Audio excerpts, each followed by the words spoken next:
What's going on, noobs? It is T-Bird325, the greatest noobs, and this is my San Antonio Regionals from Heroes and Fantasies in San Antonio, Texas. Now, as we get into it, we had 206 players in the tournament. Slightly small turnout from what we expected and Konami expected, but there were some unforeseen circumstances. Now, we got to give a big shout out to Adam Connolly at Heroes and Fantasies. You guys did see the address there. It was not that bad of a tournament. It was actually well thought out. Gotta give major props out to the head judge, Cameron Smith, hailing all the way from Waco, Texas.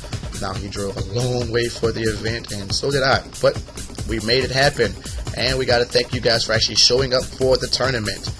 Now, we had a hodgepodge of different decks, and unfortunately, we only had 32 invites given away, which we shall now be getting into in a couple seconds. So without further ado, let's get on to number 32. Now, number 32 was Ray Gutierrez running Mermail Atlanteans. Now, everyone expected the deck to do really well, and we had two in the top 32. So 31, Coulter Carr, Dark Worlds, proving that Dark Worlds are not dead even with the soul drains and dimensional fissures and the macros. Number 30, Windups, making a showing. They're not dead. They're actually a force to be threatened. They are a threat. They're a force to be reckoned with. Number 29, Brandon Johnson, playing a Windup deck. His deck actually featured something I've never seen before, a Grand Mole. Take that. Coming in number 28 with Dino Rabbit Xyz is Darian Crevier. Yeah, this guy knows what he's doing with his Dino Rabbit, not lying. 27, Isaac Canales with Chaos Dragons. Now, people think that Chaos Dragons are done just because Red MD went to 1 and Future Fusion is kaput. That's not the case. 26, Christian Vogler, playing a Chaos deck. Now, I couldn't fit this into anything other than Chaos because of Light Darks and some Chaos monsters. 25, Eric Quintana, playing Windups. Like I said, Windups were through all the way throughout the tournament, so it's obvious that we're going to see them throughout the tournament. Rodolfo Maldonado, playing Windups at number 24. Basically, standard about the build, so if you like the builds that you guys see, make sure that you let us know. 23, Juan Vaca, playing a Hero Beatdown deck. Now, Heroes didn't make that big of showing throughout the whole tournament. I didn't get those standings, but 22, trolling the tournament is Holy Cheetos, Philip Campa, playing his Chain Burn deck, doing it once again to get his invite. 21, Michael Smith, playing Chaos. Once again, we have a few Chaos decks in the top 32, and they're making the showing and getting those invites. Number 20, Derek Crockett, playing Dark World. Dark World. I'm pretty sure everyone's tired of seeing Dark Worlds, but they're still here to stay. Number 19, Chris Martinez, playing Machina Gadget. Now, a lot of people think that Machina Gadget should be splashed with the Gyugia monsters, but they don't need to be. 18, still isn't dead. They call it Dino Rabbit. Dino Rabbit, piloted by Rudy Munoz. Going into number 17, Joshua Garcia, playing his version of the Chaos Dragon deck. It's actually kind of funny because Chaos Dragons were all over the tournament. Number 16, Mark Smith, proving that Chaos Dragons is the deck to beat.